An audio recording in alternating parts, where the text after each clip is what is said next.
Hello, everybody. I'd like to welcome you to a very special show today, focusing on the arts, very posh. One of my advisory companies, ArtSect, they've got a physical gallery here in London. They'll soon be launching a token as a DAO. So wanted to welcome them on video. Miki.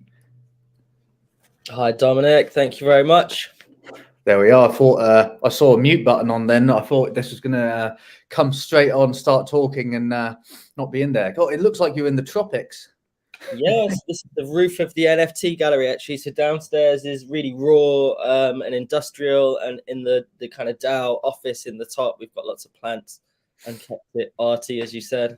Can't call it an office, though. That's way too corporate for your world, isn't it? Definitely. For our world. Yeah, our world, exactly. But yeah, how is business? How's progress? Yeah, so a few of us have just got back from Lisbon NFT conference last week, and then we flew straight out to Belgrade for the No Sleep conference and festival, arranging some partnerships there with some future NFT drops and collaboration. So yeah, really exciting, really busy. A truly decentralized time for the team. Actually, I think everyone is about to fly off to other countries or is in other countries as well. So that's quite exciting. Did it live up to its name, the No Sleep Festival? It did. It definitely did. It was a 4-day festival. Still haven't managed to get me out of my cave, though, have you? Soon, I think definitely. I think on the cards. Yeah, presence with vEmpire at the next events would be really, really cool. Seeing as you led us all so far anyway. Exactly. I don't really have any excuses, do I? But yeah, for those who aren't familiar with ArtSect, do you want to give an overview of sort of how you're formed, what exactly the concept is? Yeah, so ArtSect itself is firstly a decentralized arts organization, DAO, but focusing on arts and culture. So our specific verticals are metaverse architecture, digital art, and digital fashion. But again, as the organism can vote in any way that we decide, the kind of different versions of these arts events, metaverse exhibitions can be quite varied, and they have been really varied. So that's quite a fun element about the kind of how the DAO works as a creative organization. I like the term organism because it's alive, it's moving. It's a very, well, I was going to say humanizing, but technically I don't call humans organisms much. Who did you sort of bring it together with in terms of its formation? Yeah, so in terms of the organism, it's a great word. So we actually started in IRL property DAOs, the kind of group is very obsessed with that. Local architects, Martin, who you've met, he's an urban planner. So lots of the people on the original team were in creative built environment industries within London. And then secondhand, we all wanted to set up these IRL property DAOs. So we began with Yoga Box quite early in 2019, just a small Airbnb on the blockchain concept for collective ownership of real life assets. So we tried Yoga Box, that went well. It was really small, but it was very good. 12 tenants there. And then we created Media Box after, which was a co-working concept under the same collective system, a bit of an incubator. It wasn't so profitable, but we met lots of really cool people, some really interesting investments and incubations there.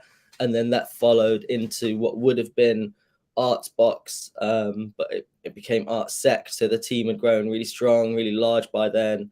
And as you know, that was last year, everything started accelerating, the DAO space in general, the NFT space, Metaverse. So that kind of exploded into its own concept. Definitely. I think you had a lot of OVR stuff, didn't you? I remember. Yeah. So So this is a really interesting part of the story and comes into how we met, and I suppose your inspiration for us. We were in property, and me and Martin especially were adding up property assets from the physical to the metaverse. We had zero distinction between this in the DAO. So that's where this digital came in. And so yeah, we were looking at our local properties here for the communities, the arts and yoga, etc.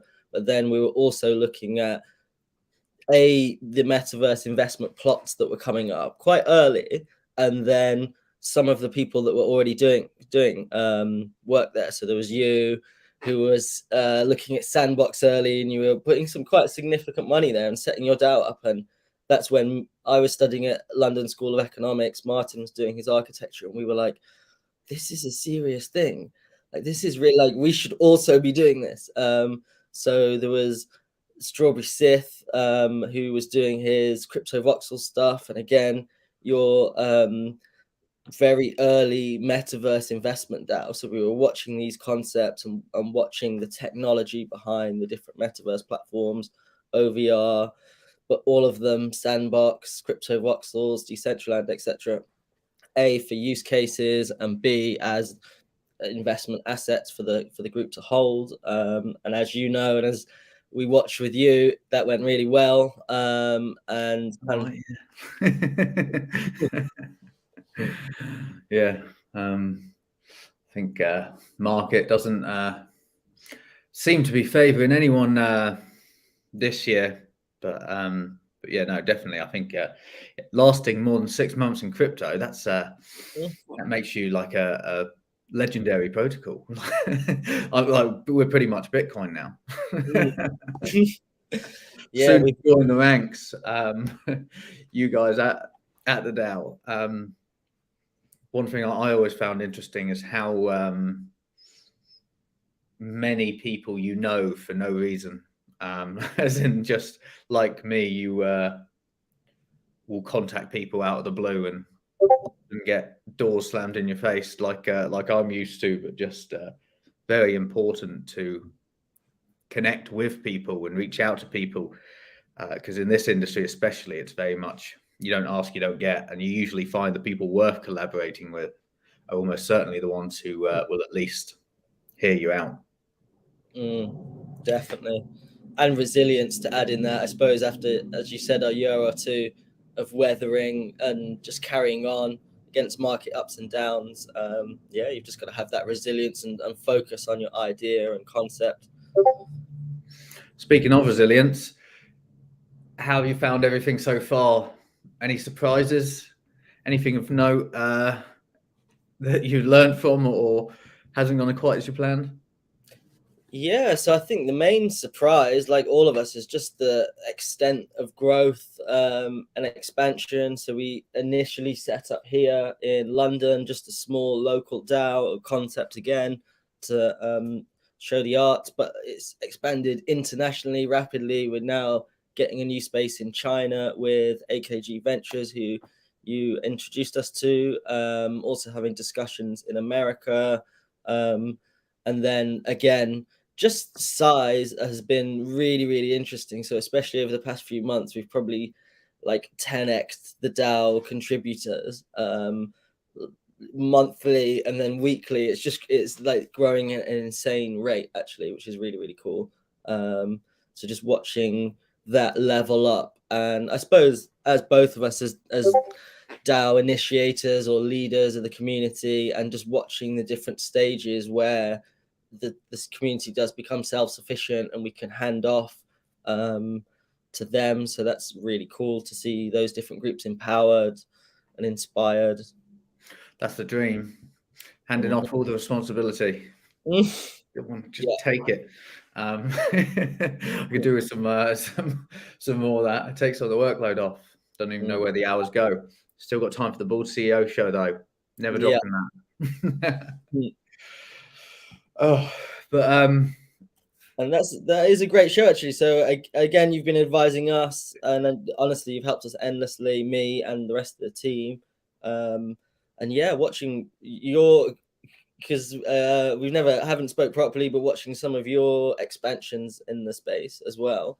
And there's the NFT movie guy. You've got your Decentraland plots that you're dropping. I think there's Cult DAO, us, and a few people you're incubating. So you must have some really interesting stuff on the cards. Oh yeah, that's a one thing when Cult DAO just started out and I was trying to spread the message, and then funnily enough, people were watching. Miki was on I can't remember if it was some sort of like learning thing, and Vitalik Buterin was the one like hosting it, and I said, "Shill him Cult DAO." I thought I can't shill him VEMP. That'd be a bit too. What's he going to say about that? But I thought, yeah, tell him to stake his tokens. So yeah, if Vitalik stakes, you can take credit for that. Somebody is saying in the comments to turn off Discord notifications. Yeah, very clever. I presume. Here we go. Hi from Turkey. London Munch. Juru travels and eats. Is that a favourite place? What did he ask? That's our community manager, and he's in a bunch of other communities as well. Super cool guy, super helpful guy. They're very much watching. Comments are picking up. I know that sort of. Well, I know that you've had a grant from Boson Protocol and partnered with them. How are you fitting sort of brands? Because I know that's very much their sort of cup of tea. Brands fitting into the metaverse and the DAO. Yeah, so we're actually in quite a good position now. I suppose we set up the community and the different event spaces and concepts. So it's kind of a natural for the brands. Everyone wants to get into the metaverse now. So we've been approached by quite a few different people. Boson's really cool and has a lot of infrastructure to help provide. So they're going to give us a grant to put a massive LCD wall in the gallery, so you can stand and have physical activations, but also look into the metaverse, so we can host truly phygital events. So it's going to be quite a beautiful big screen in the wall. You've got to explain for people, because the first time you said this to me, I said, "What the hell is that?" Phygital. Do you want to tell people what that is?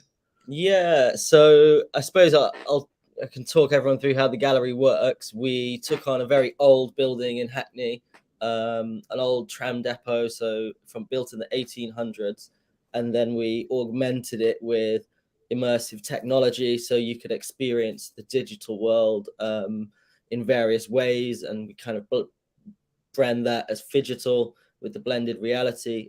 So you've got screens downstairs with the NFTs, cameras that can feed back and show digital fashion of you moving around, or Snapchat filters, etc. Projection mapping, VR headsets, and AR plots on OVR and a few other extrapolations. So that's how that works. We did one of our favorite exhibitions was the WOM Goddess Temple exhibition. I can send the link. I'll post the link later on the YouTube. And so we had a physical exhibition here with physical NFTs, street art and sculpture. And then there was a temple in the middle of the gallery that you climbed in and put on the VR headsets and went to the virtual metaverse version, a completely different setup. It wasn't a copy, but it was a very interesting space in itself with other NFTs for sale in there. So again, that was how we blended reality exhibitions or phygital, just to give access to everyone, because not everyone could get to our London space or China space.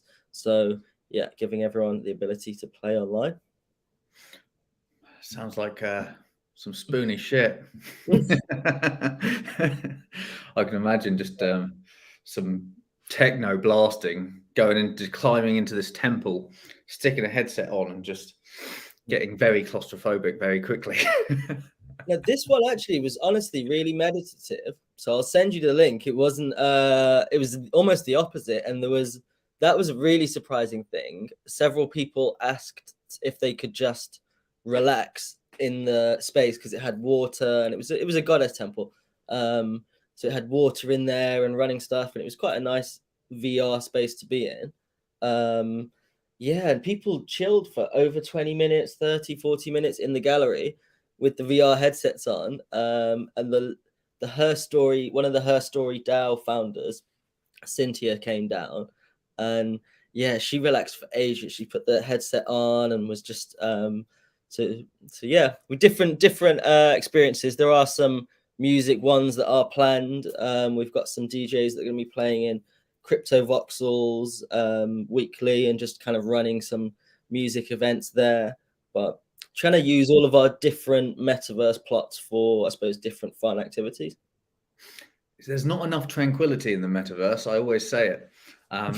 Funnily enough, I actually do say that. I think when I spoke to Brandon from Ethereum Towers, I said what I liked about them was the fact that everyone tries to do metaverse as like party, like city, and there's no real spaces where you can just like relax. It's all very run around, see this, do that.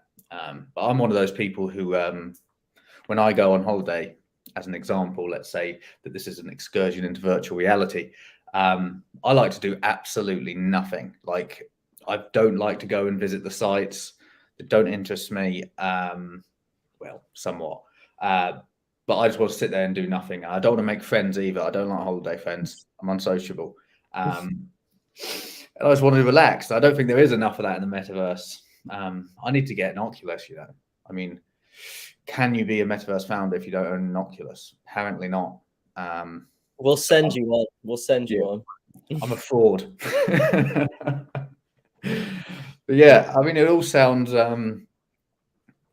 like you're living out there in year 3000. I don't a lot of the art stuff goes straight over my head, but yeah, eventually I will come out of my cave and go and visit the digital realm. So how do you see, like, because a lot of the times, like, you see, well, one thing that I hate seeing is when like an NFT protocol launches and they talk about their art, and of course art is subjective, but they talk about their art and it's just like, you know, it's just so obvious, just another copy and paste job. Where do you think the future actually is for real conceptual art, let's say, where somebody would, you know, slave over something for, or a collection, or a trying to think of the right word here, but you know what I mean, as in like, you know, where someone would have an exhibition. That's what I mean. Yeah. Where do you think that lies in the metaverse? Yeah, so I think the high quality output is definitely coming this year and the next 6 months. So as you said, there's a lot of chances and copy and pasting last year, and it was almost like the initiation, the ICO boom, just NFTs exploding. But lots of the really, really good artists, and generally the artists at scale, have taken time to learn, educate, and understand that. So we know from our onboarding of artists now that we've got sculpture people coming, some really top artists coming from different realms, and so some of the other players in the ecosystem. So I think a huge thing is actually going to be curation, whether it's the DAOs or the marketplaces, and this next layer of wrapping. If you look at OpenSea, this was uncurated to some extent. It's just like a wide open field of all this. You can upload whatever you want. And then the next stage now is Sotheby's, Christie's, these different institutions and brands coming in. We're going to have thought leaders, curators, social profiles start to be built into the blockchain, and they're going to have a lot more say. Influencers as well, but in a more on-chain way instead of just on Twitter. They're going to start to have more say about the, I suppose, high value art. As you say, it's subjective, so some things might still trend, but I think there'll be stronger influences in curation.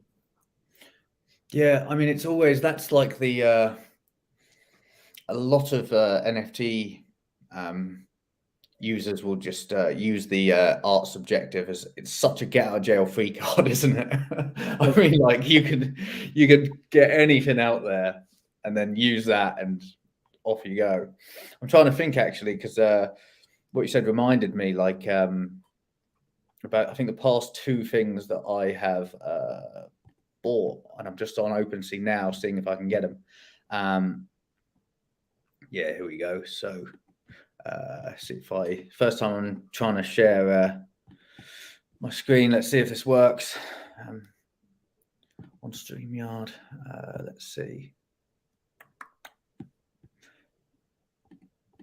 Bear with me here. I think I can do it.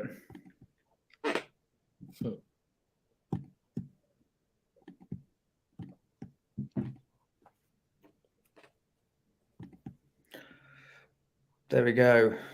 Is it working? I have no idea. People give me some comments. Tell me if they can see it in the comments section. It says that I'm sharing my screen, but I have no idea if it's actually working or not.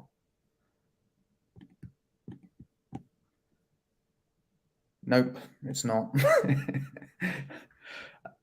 Oh, here we are. Chrome has lost permission to capture my screen. Let's try one more time.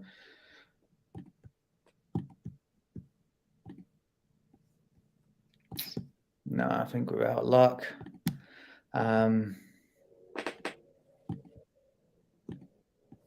No, unfortunately not. Okay, I'll have to describe it. Yeah, the past two things I bought. One was the collection is all caps FVCK_avatar, and it's created by an artist called Levicidia. I think that's how it's pronounced anyway. But blue ticked artist. It's a fairly new collection, and if you take a look at that, you'll see it's very what's that horror movie where the guy's got pins in his head? Hellraiser. Hellraiser. Yeah, very gives me that sort of esque thing. It's very 3D and very good looking. And the other one is Tiny Dinos, and it's just it's like how many pixels is it? 3, 4, 5, 6, 7, 8. It's like 25 pixels just on screen of tiny little dinosaurs. So it just goes to show, like, and I think the tiny dinosaurs are doing better. Yeah, the cuteness. I mean, they sound cool and cute. They are. You see, I'll copy and paste this into the chat for you. You can take a look at these tiny dinos. They are very, very good. Where is it? There we go. Tiny dinos. Shilling that. And I think that's another thing that will emerge this year. Last year, kind of everyone under the NFT banner was all under the same umbrella in the same room. And I think play to earn, some of the more gaming style NFTs, and then some of the high level arts ones. I think the verticals will start to separate this year, and the audiences will get bigger, obviously. So, and hopefully, I think people were saying it is the year of utility. So lots of our NFTs are going to have in real life utility, and clubs, our events, different things going on in London. And I know some of the collections, PFP collections, are actually going to have utility finally too. So yeah, that's going to be really exciting. Yeah, I love then again, speaking about you mentioned about Antara and Arabian camels. So funnily enough, Arabian camels came out at the exact same time as Pudgy Penguins and Cool Cats, sort of Bored Apes, like all the same era. Every single one, apart from Arabian camels, didn't have any utility whatsoever. And they were just pictures of chubby penguins and apes. And of course, those have like a floor of like, 5, 10 ETH. Arabian camels, because they actually tried to have utility and do something, their floor isn't anywhere near that.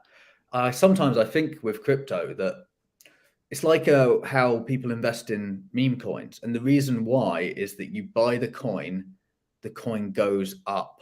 That's the plan. That's as simple as it is. You're just buying a meme coin. It's a picture of something, and it's supposed to go up. Everybody understands it. Once you add utility in there, like Arabian Camels said, we're going to do a movie and we're going to make a game. We're like, not, are you crazy? I just want a picture of a monkey or a penguin. And the penguins and the Bored Apes absolutely flew. But then, yeah, it seems sometimes it seems counterproductive, and I think it's a lot about messaging, because people know, like, number go up is always just, it's why everybody is I say everybody, making a sweeping generalization, but why most people are in crypto, it's just number go up, and they'll look for the easiest route for that to happen. But yeah, I am very much hoping it's the year of utility, because yeah, we could do with it. But yeah, I don't know how much I'm going to be, or we're going to be proved correct with that. We're coming up to a half-hour mark. Oh, so we are. Someone just said, I remember the camels. Still got mine. Hold on to it, because they're going to have a lot of utility in the game that I'm producing with their founder for the collection. So vocab, keep hold of your camel.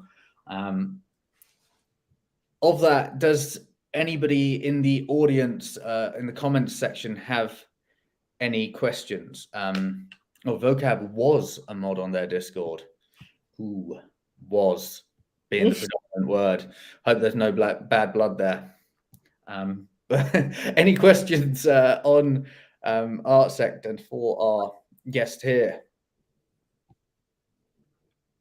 Usually what happens is nobody comments a question, and then as soon as I say, okay, then it's time to go, somebody comments. So just got to wait. I'm going to try and wait it actually out this time. Just awkwardly. This is just going to... Well, vocab was, I'll quickly dive in there as well. Vocab is one of our community managers too, and he's also on something called Voxo Duos, which is a really cool sandbox avatar NFT thing that's set up last year, really early, and it's got some really, really cool. I think they were leading a lot of stuff there, so he's really knowledgeable on that. And then OVR was just showing us in Lisbon that they have sandbox avatar connection now. So if you've got an OVR plot, you can log in with your sandbox avatar, like the Voxo Duos one, and have that in AR and come and visit our gallery in your Meebee or yeah, your sandbox avatar now. It's not like the Pixelmon, is it? Pardon? It's not like the Pixelmon sandbox collection. No, hopefully not. I haven't seen it. I think honestly, the Voxo Duos one's really, really cool. Oh, and we got a question. See, like to know when the free-to-play version of your game would be available. Is this for? I think that's for Antara. Yeah, I don't think that one's actually. Oh, here we are. Is your London gallery open weekly? Yeah, Wednesday till Sunday. We're open Wednesday, and we're setting up a bit of a DAO incubation hub as well. So we're going to be, just making it a space where people can sit, be educated, hang out, do some arts, and just learn about all of the crazy stuff that everyone's speaking about as well. So if you're in London, come hang out. Sounds super hippie. And then the really special guests, they make it to the jungle that you're sitting in. Yeah, you're kind of right. What exhibits are coming to the London Gallery? So there's an AI one coming up soon, something to do with avatars, an AI there, and then